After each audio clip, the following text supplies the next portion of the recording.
Monsieur le Président, notre ami de toujours, avec lequel nous avons travaillé depuis Tunis, Madame, Excellences, Mesdames et Messieurs, c'est un grand honneur pour moi de prendre la parole dans cette session de clôture en présence des honorables ministres des Affaires étrangères des pays du dialogue 5+5, auquel j'ai assisté depuis les années de sa naissance à Rome, donc beaucoup d'années, beaucoup de rencontres, et si j'ai à tirer les conclusions de l'évolution de ce dialogue, c'est qu'il nous a beaucoup aidés à consolider nos relations avec nos voisins du nord du bassin occidental de la Méditerranée. Et je mesure l'importance de cette évolution en assistant à ce forum économique du dialogue 5+5 à Barcelone. Donc c'est une autre occasion de rencontrer les éminents participants à ce dialogue et il m'est agréable d'exprimer mes vifs sincères remerciements pour l'invitation lancée à l'Union du Maghreb arabe pour participer à ce forum et dont la tenue à Barcelone est hautement importante et ouvre des perspectives d'avenir. Le thème de cette rencontre, concentré sur le rôle de la Méditerranée occidentale dans le renforcement du dialogue économique 5+5, est particulièrement opportun pour une mobilisation d'ensemble pour faire face maintenant aux effets profonds des défis qu'affronte actuellement le monde et particulièrement notre zone sur les plans économiques et social. Il y a eu plusieurs initiatives dans le cadre du dialogue 5+5 pour promouvoir et dessiner les voies d'une intégration économique maghrébine plus approfondie, développée ces derniers temps de la part par les institutions financières telles que la Banque mondiale, le FMI, avec lequel nous avons tenu 5 rencontres importantes, dont la dernière était à Nouakchott. Des groupes de réflexion et d'autres rencontres qui nous montrent qu'il y a aujourd'hui une convergence d'intérêts pour développer les projets fédérateurs de mise en œuvre des objectifs fondamentaux de ce dialogue 5+5 et aussi il y a les 5 maghrébins qui font partie de ce dialogue et qui ont défini le statut de cette institution. Certes, le Maghreb est une réalité géopolitique et une grande ambition économique qui est devenue, avec le temps, une nécessité incontournable et irrévocable pour les opérateurs économiques qui sont présents avec nous. Une ambition que les défis de la mondialisation, c'est un mot très important par les temps qui courent, car la crise de 1929 est bien passée avec des interventions de différents pays qui ont su réduire les effets, mais notre crise à nous, en l'an 2000, depuis 2011, 2012, 2013, cette crise continue. Elle a touché les grandes puissances, et elle a touché aussi. Et elle a doublé les effets de cette crise. Donc, elle démontre aussi la nécessité de travailler la main dans la main, d'abord entre les 5 Maghrébins, mais aussi avec nos 5 partenaires du bassin occidental de la Méditerranée. C'est pour cela que j'accorde beaucoup d'importance à notre rencontre, cette fois-ci à Barcelone, et je suis heureux que ça se passe à Barcelone, une ville qui a beaucoup d'histoire, et d'histoire avec le bassin occidental de la Méditerranée et surtout la face sud de la Méditerranée depuis la famille de Hannibal. C'est la famille Barca qui est venue se préparer ses éléphants pour faire la voie jusqu'à Rome à partir de Barcelone. Et on ne vient pas maintenant à Barcelone pour préparer les tanks ou les fusils, on vient pour préparer la paix et le développement des 10 pays du bassin occidental de la Méditerranée qui ont une histoire commune. Il y a eu des hauts et des bas, une histoire pleine d'effets importants sur l'humanité entière et sur le devenir de l'Europe, du Maghreb et de l'Afrique. C'est aussi pour moi une occasion que je saisis pour vous exprimer, quoique brièvement, l'état d'avancement du projet de constitution de l'UMA. L'espace Union du Maghreb arabe couvre une superficie d'environ 3 millions de kilomètres carrés, partagée entre le bassin méditerranéen et les régions sahariennes, et dispose d'importantes ressources naturelles, minières, phosphates, fer, bien sûr, et des produits énergétiques, gaz naturel et pétrole. En matière d'intégration, le traité constituant l'UMA, depuis 1989, à Marrakech, stipule la mise en œuvre d'une politique commune ayant pour objectif, sur le plan économique, la réalisation du développement commun, industriel, agricole, commercial, social des États membres et la réunion des moyens nécessaires à cet effet, notamment en mettant sur pied des projets communs et en élaborant des programmes globaux et sectoriels. C'est ainsi que 37 conventions et accords ont été conclus, signés. La plupart ont été aussi, sont passés devant les parlements pour ratification, définissant les champs d'action de l'intégration maghrébine et une stratégie maghrébine pour le développement commun en 4 étapes.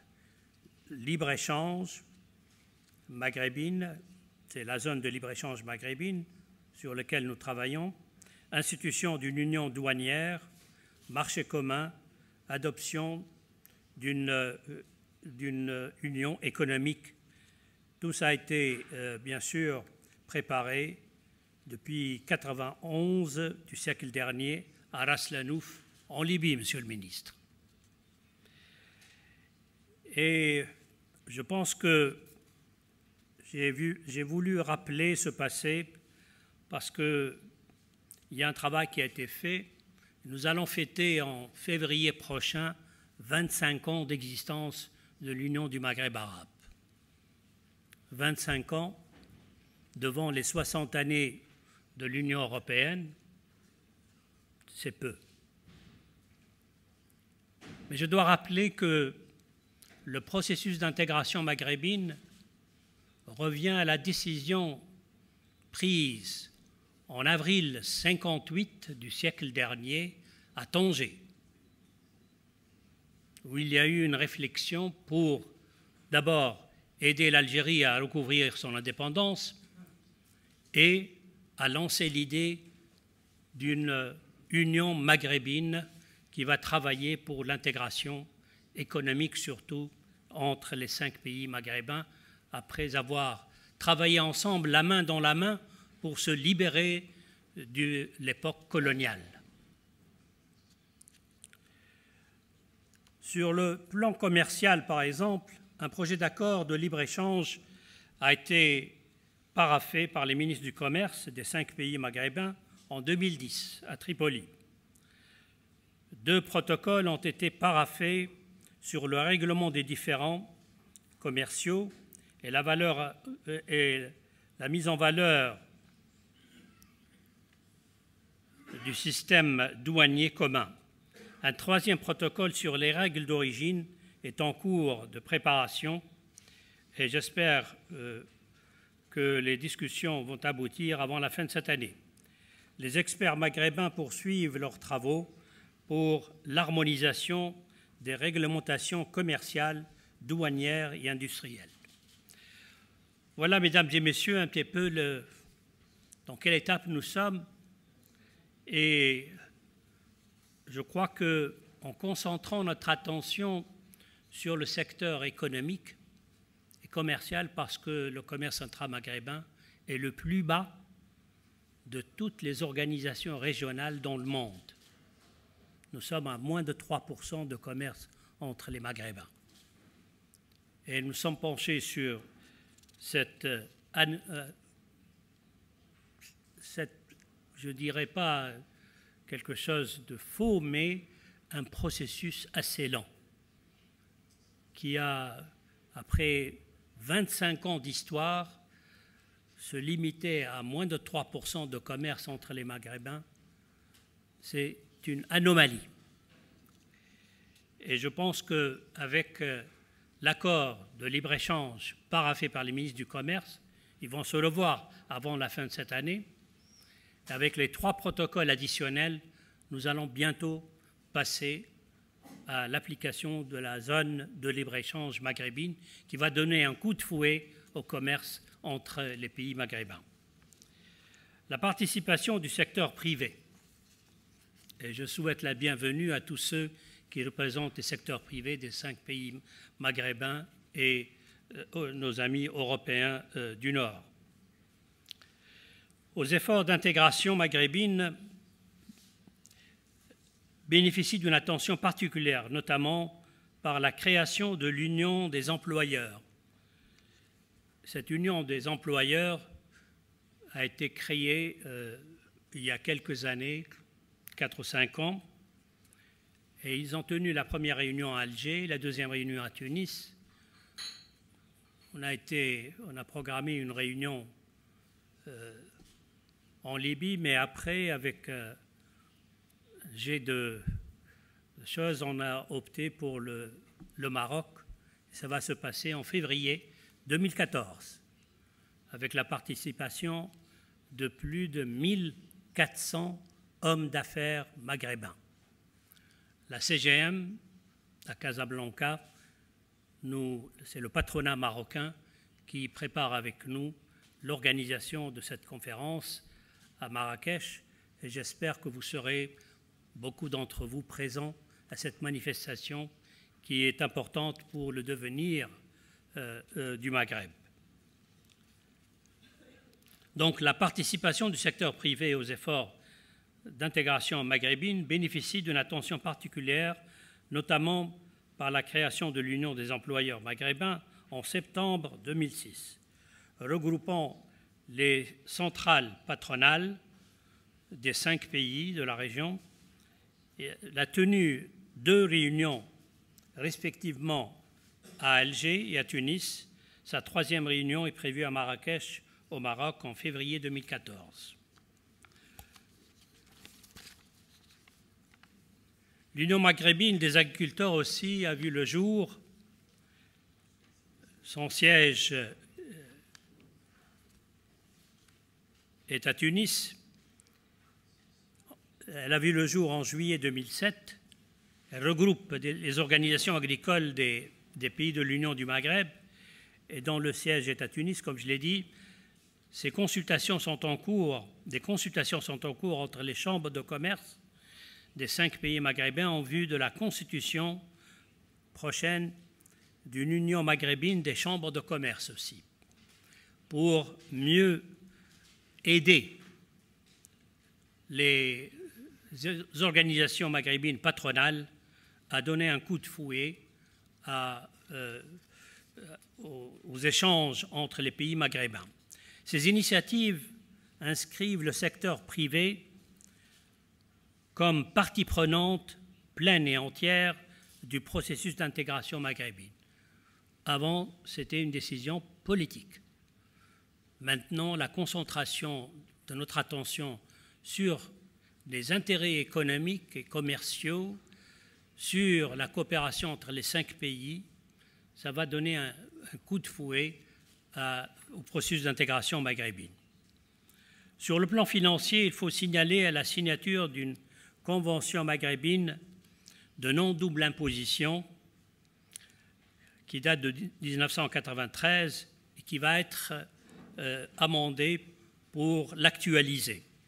La création d'une banque maghrébine de commerce extérieur et d'investissement dont le siège sera à Tunis. Et elle est prévue son institution avant la fin de 2013. Et l'adoption du projet de la création d'un conseil maghrébin de la douane pour la commission maghrébine de l'économie et des finances à Tunis. Ça s'est passé en juillet 2013. Dans le domaine de l'infrastructure, les efforts se concentrent notamment sur l'harmonisation des réglementations dans le domaine de l'habitat, des politiques de gestion de l'eau, comme vient de le voir, le lire dans l'initiative algéro-espagnole. Le problème de l'eau est fondamental pour les 5 pays maghrébins qui sont le premier grand défi auquel font face les 5 pays maghrébins, c'est la désertification. La désertification couvre, il y a une dizaine d'années, 82% des terres maghrébines. On est passé récemment, grâce aux vues prises par la FAO à Rome, à 90% des terres maghrébines. Donc, c'est notre premier défi. Et nous avons un programme de lutte contre la désertification adopté depuis 1999, du siècle dernier, et ce programme est suivi soigneusement par les 5 pays en projet spécifique pour faire face au défi de la désertification. En matière de sécurité alimentaire, la conjoncture internationale ne fait que souligner davantage que ce volet est sans doute un facteur essentiel au succès de toute intégration régionale. Ainsi, les actions sont concentrées sur la mise en œuvre du programme maghrébin pour la protection de l'environnement et la lutte contre la désertification, comme je viens de dire, pour les années 2010-2020. Et nous avons un programme avec la FAO, avec le mécanisme mondial qui nous aide à ce sujet. Et la mise en place d'un cadre stratégique maghrébin de sécurité alimentaire pour l'an 2030. S'agissant du domaine des ressources humaines, la priorité est accordée actuellement au rôle des jeunes. Et c'est le problème de l'heure. Nos jeunes, ayant suivi des cours et sortant de l'université, ils ont la tête pleine, mais ils mettent le pied en dehors de l'université et se trouvent devant le grand problème du chômage. Et avec la Banque mondiale, nous avons fait une étude. Le chômage pour les 5 pays maghrébins représente 28% de notre population qui est en chômage. Et c'est là un grand problème auquel nous faisons face. Une étude sur les jeunes maghrébins a été faite depuis 2 ans. On l'a rendue publique sur le site de l'UMA. Contient des propositions concrètes pour essayer de trouver des solutions en ce qui concerne le problème de l'emploi des jeunes. Et nous organisons avant la fin de cette année une grande rencontre à Rabat sur les microcrédits, parce que les jeunes sortent et certains d'entre eux ont des petits projets en tête et cherchent des financements. Donc, cette utilisation de financement de banque, de financement, d'ailleurs la Banque islamique nous accorde un crédit important, je crois que c'est un don même, qui va nous permettre de créer un observatoire de microcrédit au Maghreb pour harmoniser les programmes entre tous les pays maghrébins et encourager l'emploi de jeunes qui sortent de l'université avec des idées de petits projets pour leur financer leurs projets. Et enfin, ce que nous devons faire avec les hommes d'affaires,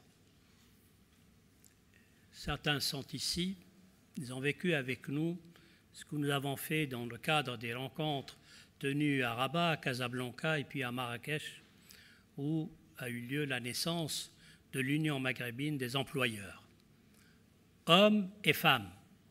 D'ailleurs, nous avons tenu, vous vous rappelez, madame, nous avons tenu une grande réunion des femmes d'affaires.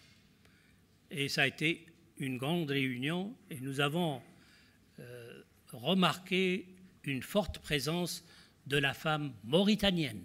Monsieur le ministre n'est pas là, mais j'ai tenu à le rappeler parce que ces femmes ont une emprise très remarquée sur l'économie mauritanienne. J'ai tenu à rappeler un petit peu cet historique, non pas pour vous dire que tout va mieux dans le meilleur du monde, mais pour vous dire que dans le cadre de notre dialogue du 5+5 et dans le cadre de notre dialogue avec l'Union européenne qui a été ouvert en novembre 1991 à Bruxelles. Nous avons signé un projet d'accord avec Bruxelles à l'époque. Le 16 novembre 1991, ce n'est pas Malherbe 20, mais Lockerbie 20. Et Lockerbie a bloqué, monsieur le ministre libyen s'en rappelle, ça a bloqué notre dialogue avec l'Europe pendant presque plus de 15 ans. Ce n'est qu'à Lisbonne que nous avons repris ce dialogue 15 ans après pour le reconstituer, 11 priorités de la part des Européens et 9 priorités de la part des Maghrébins. Nous avons 20 priorités qui concernent un petit peu des secteurs clés pour les Européens et des secteurs clés pour les Maghrébins. Nous sommes en train de voir chaque année 3 priorités sur lesquelles nous engageons des discussions avec soit à Bruxelles, soit à Rabat, au siège de l'Union maghrébine. Et nous avançons lentement mais sûrement dans ce dialogue avec l'Union européenne. Les Américains ont eu vent de la renaissance de ce dialogue, ont proposé par Rice, qui était secrétaire d'État à l'époque, sous le président Bush, l'ouverture d'un dialogue entre l'Amérique et le Maghreb. Ce dialogue a commencé à l'initiative des Américains. Il continue un peu plus lentement maintenant, avec tous les problèmes que connaît l'Amérique, mais aussi c'est un dialogue important.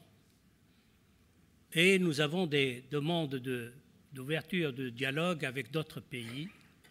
Ce n'est pas pour vanter qui que ce soit, mais pour vous dire que le Maghreb compte dans notre zone et dans le monde. Et nous espérons qu'on peut améliorer. Il y a des problèmes, nous sommes des êtres humains, et j'espère que grâce à cet intérêt croissant des puissances amies, que ce soit en Europe ou en Amérique ou même en Asie, avec le Japon principalement et la Chine, nous pouvons mieux structurer notre aventure pour que le Maghreb devienne une réalité qui va produire un bienfait pour tous les Maghrébins et une stabilité à un moment où les défis transfrontaliers, surtout le défi sécuritaire, est un problème majeur pour nous tous et sur lequel s'est penché le Conseil des ministres des Affaires étrangères. Cette année aussi, les ministres de l'Intérieur se sont vus. Une commission d'experts des ministères de l'Intérieur et travaille cette semaine à Rabat.